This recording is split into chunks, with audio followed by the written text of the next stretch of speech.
What if the devastation of the wildfires wasn't just nature's fury, but a calculated move for power and profit? What Mel Gibson revealed about the LA wildfires on live TV will make you question everything you thought you knew.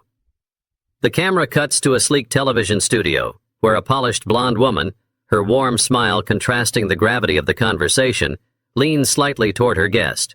Her name is Caroline Hart, and her presence alone often assures viewers that everything will be fine, except today. Sitting across from her is Mel Gibson, his expression a curious mix of calm resolve and quiet urgency. The broadcast feels electric, even through the screen. Caroline begins, her voice steady but tinged with curiosity. Mel, you've been vocal about the wildfires tearing through Los Angeles. Your perspective, as always, is intriguing. What is it about this disaster that you feel people are missing? For a moment, Mel doesn't speak. The pause is deliberate, calculated. The weight of his silence almost feels louder than the question. When he finally begins, his voice is low but firm. Caroline, there's something no one's talking about. Not the media, not the government. No one. The atmosphere in the room changes. Caroline's smile falters ever so slightly, replaced by a faint crease of concern on her forehead. Behind the scenes, producers exchange nervous glances. This isn't the kind of conversation they had anticipated. Mel leans forward, his hands resting on his knees as if steadying himself. The fires, they're not random. There's a pattern, Caroline. A very specific pattern. Caroline's brow furrows deeper. A pattern? What kind of pattern are you referring to? Mel looks directly into the camera, his words deliberate and haunting. The areas most devastated aren't just wildfire-prone. They're places tied to something much darker, something orchestrated. I can't sit here and not speak about it anymore. The words hang in the air, the weight of them palpable. Caroline, ever the professional, tries to maintain control of the interview, but her curiosity betrays her. Are you saying these fires are intentional? Mel doesn't blink. Not in the way people think, but they aren't accidents either. The room feels charged. Phones in homes across the country light up as viewers scramble to record what feels like a defining moment. But just as the tension peaks, Mel stops, his expression unreadable. I'll explain, he says, but you'll want to hear all of it. But what Mel reveals next is far more disturbing than anyone could have predicted. Mel's revelation lingers as Caroline gathers herself, her professional demeanor barely masking the weight of his words. She presses forward, her voice firm but laced with curiosity. Let's take a step back, Mel. You've said there's a pattern, but before we get into that, can you talk about what you've observed with these fires? Mel exhales, leaning back in his chair. His tone shifts, now carrying a somber edge. Look, Caroline, these fires have torn through entire neighborhoods. Places like Pacific Palisades, Malibu Canyon, Topanga. The destruction isn't just random nature taking its course. It's strategic. These are high-value areas, home to billion-dollar estates, prime land, and people with power. Images of scorched hillsides and smoldering ruins flash on the screen, scenes that have become tragically familiar. Families standing in disbelief, clutching charred photo albums, firefighters drenched in soot, and pets lost amidst the chaos. Mel gestures toward the screen as if inviting the audience to truly see it. These fires, he continues, aren't like the ones I remember from years ago. They're faster, hotter, and far more destructive. It's like they're feeding on something unnatural. Caroline interjects, her tone sharp. Unnatural how? Are you suggesting foul play? Mel nods slowly, his eyes narrowing. I've spoken to scientists, firefighters, and locals who've lived in these areas their whole lives. They've never seen fires behave like this. It's as if the conditions are being manipulated, accelerated, and the areas hit hardest just so happen to align with land development projects, resource extraction sites, and, well, agendas. The audience at home watches, captivated. Mel's words hit a nerve, echoing questions many had silently harbored but never voiced. Caroline tilts her head, her blonde hair catching the light as she shifts in her seat. You're saying this devastation might not be entirely natural? Not might, Mel says flatly. There's no way this is all coincidence, and if you follow the money, because that's what you always have to do, you start to see the threads. But as Mel pulls on these threads, the story starts to unravel in ways no one is prepared for. Caroline leans forward, her polished exterior cracking just enough to reveal genuine intrigue. The studio falls silent, save for the faint hum of equipment in the background. Mel, she says cautiously, what threads are you referring to? What have you uncovered? Mel's gaze hardens, and his voice drops a notch, commanding attention. It started when I noticed the same thing many of us did, how these fires seem to target specific regions. But then I asked myself, why? Why are certain areas burning while others remain untouched? Why is the damage so concentrated? He pauses, letting the weight of the question sink in. I started digging, he continues. I looked into who owns the land, what's planned for it, and who benefits from these areas being cleared, and the answers I found weren't comforting. Caroline's eyebrows knit together. What did you find? The properties destroyed in Malibu, for example, weren't just homes. They were obstacles. Obstacles to high-value developments, energy projects, and even government initiatives. In one case, land previously tied up in years of environmental protection battles suddenly became wide open for use. Why? Because the fire cleared every single restriction. Caroline glances at her notes, visibly unsettled. Are you suggesting these fires are being used to bypass environmental laws? Exactly, Mel replies, his voice firm. And it doesn't stop there. I came across records of fire mitigation funds being misused, developers who quietly acquired burned-out lots for pennies on the dollar, and deals that were signed before the ashes even cooled. Someone, somewhere, is profiting from this destruction. The air in the studio grows heavy as Mel's words settle over the audience. Caroline presses on, her voice tinged with disbelief. But Mel, that's a bold claim. Are you saying these fires are intentional? He leans forward, locking eyes with her. Not in the way people think. No one's lighting matches. But when you create the conditions for disaster, when you strip funding from fire prevention programs, deregulate industries, and look the other way on climate policies, you might as well be. A murmur spreads among the crew in the studio, barely audible but palpable. Caroline takes a moment, glancing toward the camera. This is a lot to process, she says, her voice quieter now. It should be, Mel counters. Because it's not just about wildfires, it's about who controls the narrative and who's allowed to get away with it. But Mel's next revelation will leave even Caroline struggling for words.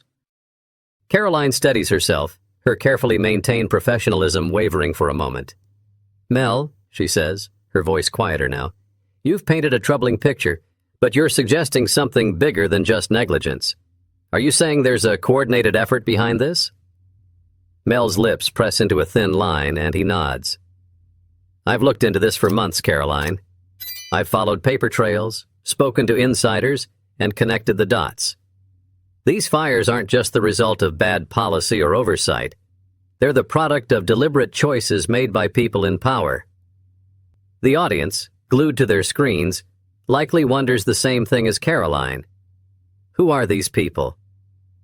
Sensing the tension, she leans in. You're pointing to something systemic.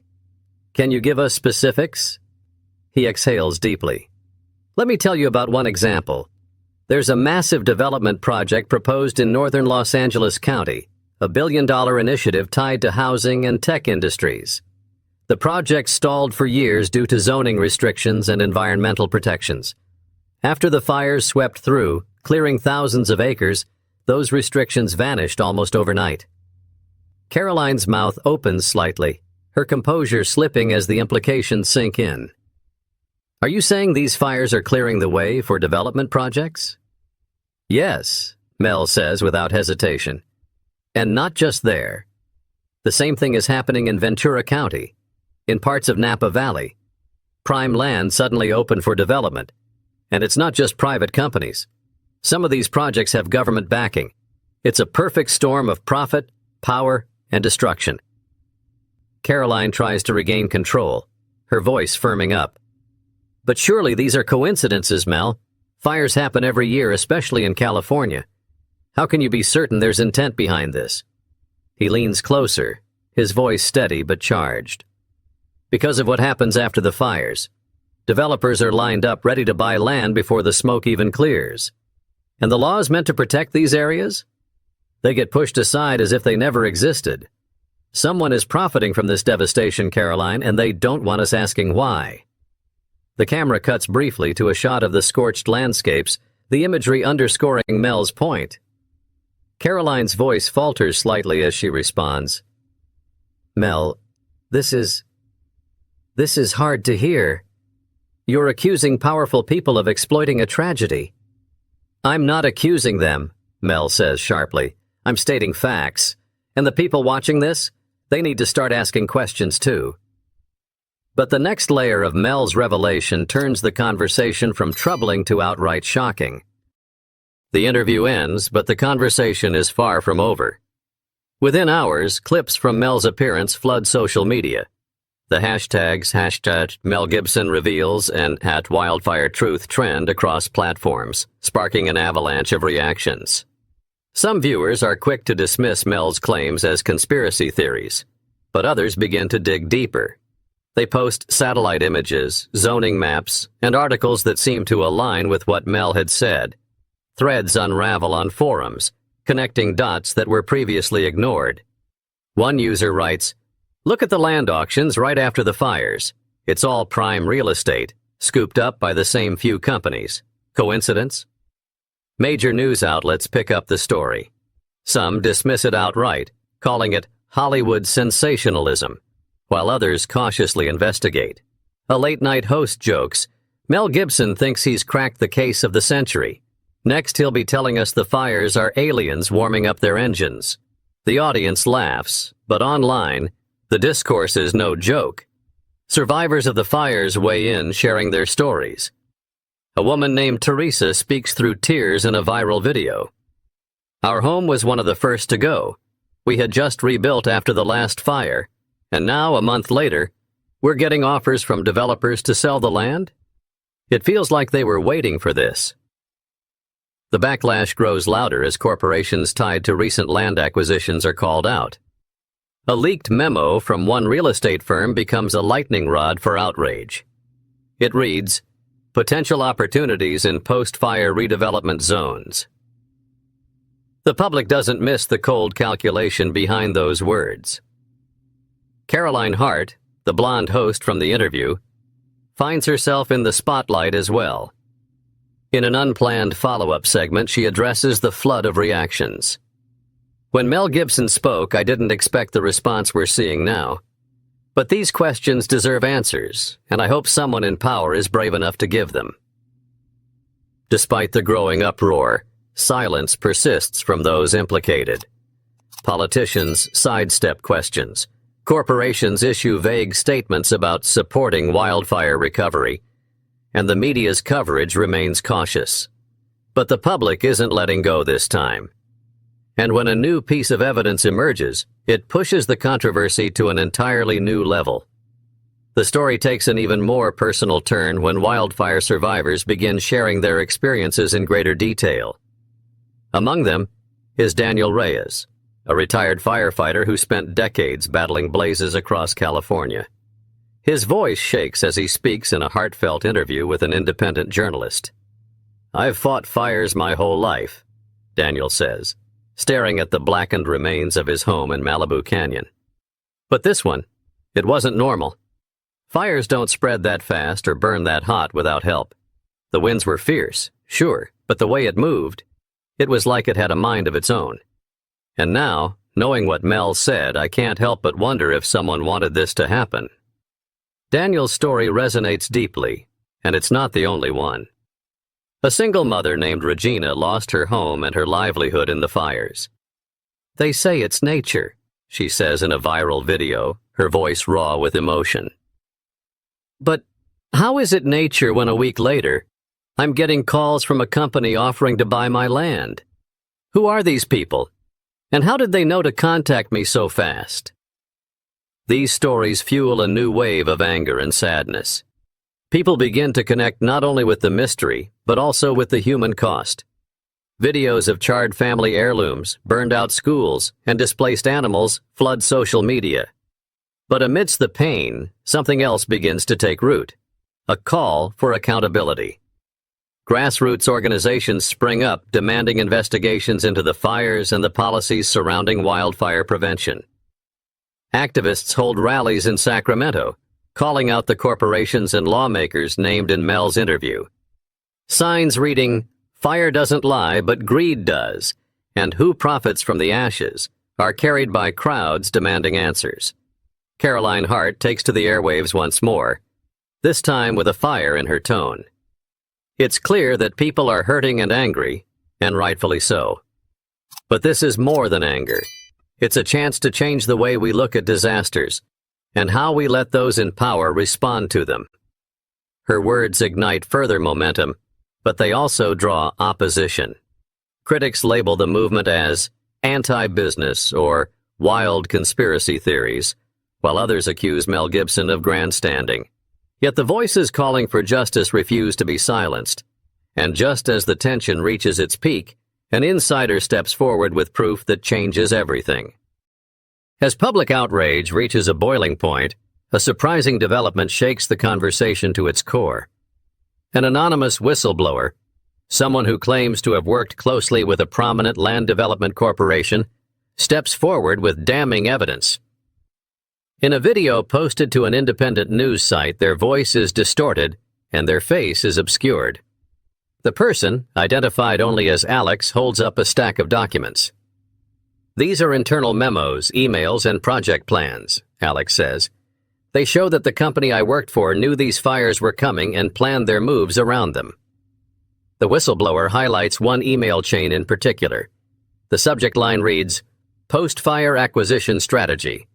The emails detail plans to target specific parcels of land once they became available after wildfire damage. One chilling line stands out. "When the fires clear the path, we move fast. Timing is everything." The reaction is immediate and explosive. News outlets race to verify the documents, and within hours they're confirmed as authentic. The corporation named in the leak denies any wrongdoing, but cannot explain the incriminating language. A spokesperson issues a vague statement. "These emails, taken out of context, do not reflect our commitment to ethical practices and community rebuilding." But the public isn't buying it. Protests erupt outside the company's headquarters, with demonstrators demanding resignations and accountability.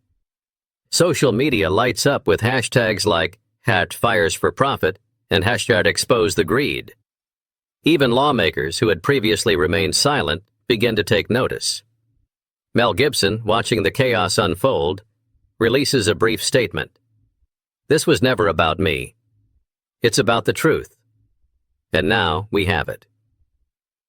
Caroline Hart dedicates an entire episode of her show to the whistleblower's evidence, inviting legal experts and environmental activists to weigh in. One guest, a seasoned prosecutor, sums it up. "If these documents are accurate, they point to criminal negligence at best and outright corruption at worst." The outrage intensifies when more whistleblowers step forward, corroborating Alex's claims. One former employee of a state agency admits on live television, "We were pressured to approve permits for redevelopment in areas we knew were still recovering. We were told it was for the greater good." But even as the truth comes to light, the fight for justice is only beginning. The revelations from the whistleblowers spark a cascade of investigations. Federal agencies, once reluctant to act, now face immense pressure to hold those responsible accountable. Congressional hearings are announced, with corporate executives and government officials called to testify under oath. The public's demand for justice transcends political divides. People from all walks of life rally behind a simple but profound idea: no one should profit from destruction. Grassroots movements flourish, and petitions for stronger wildfire prevention policies and stricter corporate regulations gather millions of signatures. Mel Gibson, who had sparked this national reckoning, remains measured in his response. In a candid interview months later, he reflects on the journey. "I didn't come forward to make waves," he says. "I did it because people deserve the truth, and because we can't keep letting the same things happen over and over." The lasting impact is undeniable. Several corporations implicated in the scandal face massive fines and public backlash. New legislation is introduced to protect vulnerable communities from exploitation after natural disasters. And most importantly, the survivors of the wildfires find their voices heard, their pain acknowledged. Carolyn Hart closes a follow-up episode with a poignant message. This story isn't just about wildfires or corporate greed. It's about the power of speaking up, of demanding better from those in power, and of standing together when it matters most. As the credits roll, viewers are left with one final thought. The power to change the world lies not in the hands of the few, but in the courage of the many. And now, it's your turn. If this story moved you, share it, talk about it, and join the call for accountability. Let's make sure the next disaster isn't met with silence, but with action. Don't forget to like, subscribe, and stay tuned for more stories that matter.